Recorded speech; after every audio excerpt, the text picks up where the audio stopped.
Dialysis, এই dialysis বিষয়টি নিয়ে অনেকের মধ্যে নানা ধরনের আতঙ্ক কাজ করে থাকে। ডায়ালাইসিস এই বিষয়টি আসলে কি? ডায়ালাইসিস হচ্ছে kidney replacement therapy. Replacement therapy কখন? যখন এন্ড স্টেজ কিডনি ফেলিওর হয়ে যায়, অর্থাৎ কিডনি তখন আর কাজ করছে না, অথবা মাত্র 15%, 10%, 5% কাজ করছে, জিএফআর 10-এর নিচে, 15-এর নিচে, এইরকম লেভেলে, তখন আমরা রোগীকে রিপ্লেসমেন্ট থেরাপি ডায়ালাইসিসের মাধ্যমে দেওয়া যায়, ট্রান্সপ্লান্টেশনের মাধ্যমে দেওয়া যায়। তখন আমরা ডায়ালাইসিসের ব্যবস্থা করি। ডায়ালাইসিস প্রধানত দুই ভাগে করতে পারে, একটা হচ্ছে হিমোডায়ালাইসিস, আরেকটা হচ্ছে পেরিটোনিয়াল ডায়ালাইসিস। হিমোডায়ালাইসিসটাতে মেশিনের মাধ্যমে করা হয়। হিমোডায়ালাইসিসের মধ্যে বিভিন্ন রকম প্রকার আছে। পেরিটোনিয়াল ডায়ালাইসিস হচ্ছে পেটের মধ্যে একটা টিউব দিয়ে, এক ধরনের ডায়ালাইসিস ফ্লুইড দিয়ে পেরিটোনিয়াল মেমব্রেনটাকে আমরা কাজে লাগাই এই ডায়ালাইসিস করার জন্য। আচ্ছা, ডায়ালাইসিসে কি হয়? যেমন ধরুন, একটা পার্চমেন্ট পেপার দিয়ে যদি একটা গ্লাস বা একটা কোটার দুই পাশে দুইটা পানি রেখে একসাথে চিনি শরবত রাখি, আরেক পাশে প্লেন ওয়াটার রাখি, এইখানে উচ্চ ঘনত্ব থেকে নিম্ন ঘনত্বের মধ্যে একটা পার্টিকেল যাবে। যেমন ধরেন সুগার, এইদিকে চিনি শরবত, সুগারটা ওই সাইডে সুগার নাই, সুগার ওই সাইডে যাবে, ওই সাইড থেকে কিছু পানি এদিকে আসবে, অর্থাৎ ওই দিকের পানিটাও মিষ্টি হবে। সেরকম ডায়ালাইসিসে এই ধরনের একটা প্রক্রিয়া হয়। সেখানে আমরা বলি ডিফিউশন, কনভেকশন। এটা ফিজিক্যাল কিছু জিনিস। উচ্চ ঘনত্ব থেকে পার্টিকেলগুলো একটা সেমি পারমিয়েবল মেমব্রেন বলি, অর্থাৎ একটা পর্দা যেটা সেমি পারমিয়েবল আমি বলছি, অর্থাৎ পুরোপুরি সব কিছুকে যেতে দিবে না, সে কিছু জিনিসকে যেতে দিবে, কিছু সিলেক্টিভলি সে কিছু জিনিস ধরে রাখবে। তো সেখানে আমরা যেমন ধরেন আমাদের রক্তে ইউরিয়া, ক্রিয়েটিনিন, কিডনি ফেলিয়ারের কারণে এগুলো বেড়ে গেছে। আর ডায়ালাইসিস যে ফ্লুইডটা, সেটাতে কিন্তু ইউরিয়া, ক্রিয়েটিন এগুলো বেশি নাই, আমাদের রক্তে বেশি আছে। তো এখান থেকে এই বেশি জিনিসগুলো আমাদের ডায়ালাইসিস ফ্লুইডে যাবে। মাঝখানে আমাদের মেমব্রেনটা কি ডায়ালাইজার, যেটা মেশিনের ক্ষেত্রে, হিমোডায়ালাইসিসের ক্ষেত্রে। আর পেরিটোনিয়াল ডায়ালাইসিস, পেটের ডায়ালাইসিস ক্ষেত্রে আমাদের পেরিটোনিয়াম একটা মেমব্রেন, একটা ন্যাচারাল পর্দা আমাদের ইন্টেস্টাইন এবং সব কিছুকে আবরণ করে আমার পেটের ভিতরে থাকে। সেটার গায়ে অসংখ্য রক্তনালী থাকে। সেই রক্তনালীর রক্তগুলোর সাথে এক্সচেঞ্জটা হয়। পেরিটোনিয়াল ক্যাভিটিতে আমরা যখন ফ্লুইডটা দিই, ডায়ালাইসিস ফ্লুইডটা, সেখানে পটাশিয়াম, সোডিয়াম সব কিছু থাকে। কিডনি রোগীদের পটাশিয়াম বেশি থাকে সাধারণত। তাহলে বেশি পটাশিয়াম থেকে আমার ডায়ালাইসিস ফ্লুইডে যে নর্মাল পটাশিয়াম, বা সেটাকে আবার ম্যানিপুলেট করা যায়, এই পটাশিয়ামকে ডায়ালাইসিস ফ্লুইডে ম্যানিপুলেট করা যায়, সেখান থেকে বেশি চলে আসে। পটাশিয়াম বেশি হলে হার্টের উপরে চাপ সৃষ্টি করে, অ্যারিথমিয়া, অর্থাৎ তার কম্পনের, নারীর গতি বিভিন্ন রকম বেড়ে যায়, কমে যায়, হার্ট ব্লক হতে পারে, বিভিন্ন রকম এগুলো হতে পারে।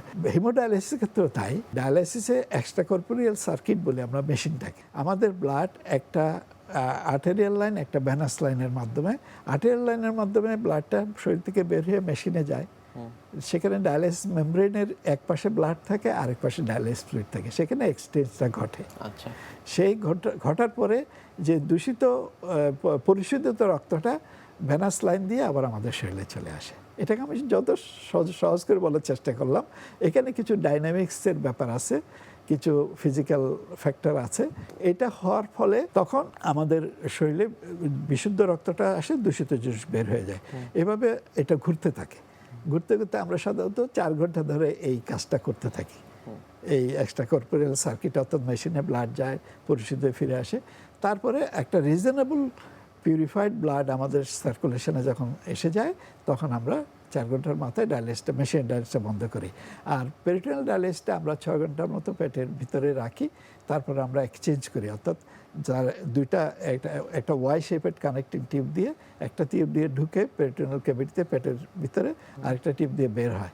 আমাদের মোজার মধ্যে ওই একটা ব্যাগ ওই রোগীর মোজার মধ্যে লাগানো থাকে, সেটা আমরা বের করে যখন আমরা ওই ফ্লুইডটা ড্রেইন করি, সেখানে একই প্রক্রিয়ায় এটা বের হয়।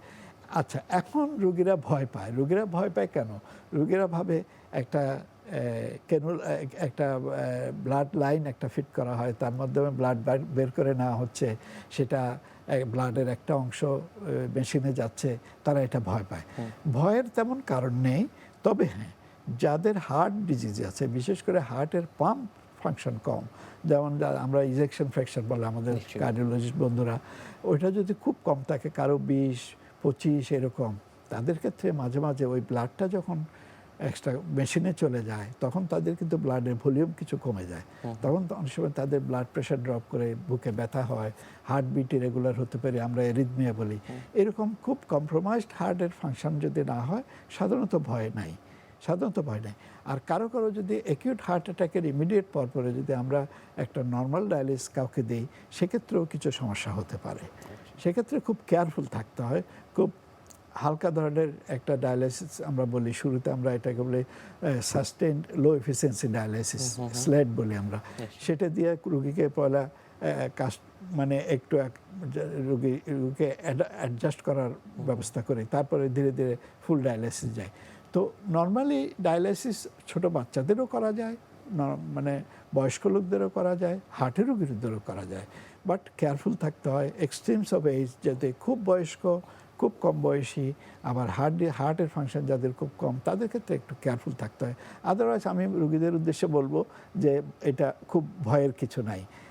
উন্নত দেশগুলোতে, আমাদের দেশেও উন্নত দেশগুলোতে ডায়ালাইসিস করার সময় রোগীরা বিশ্বকাপ দেখছে, ডায়ালাইসিস করছে, ডায়ালাইসিস শেষ করে নিজের গাড়ি নিজে চালিয়ে চলে যাচ্ছে। ডায়ালাইসিস করে এমন রোগী এরোপ্লেনও চালাচ্ছে। হ্যাঁ, তারা বিভিন্ন খেলাধুলায় পার্টিসিপেট করে, বিভিন্ন গেমসে পার্টিসিপেট করে, তারা আউটডোর বিভিন্ন অ্যাক্টিভিটিতে তারা সবসময় সক্রিয় থাকে। কাজে ডায়ালাইসিস ভয়ের কিছু নাই। ডায়ালাইসিসটা হচ্ছে কিডনির একটা রিপ্লেসমেন্ট, মানে আপনি মেশিনটাকে একটা আর্টিফিশিয়াল কিডনির মতো বলতে পারেন।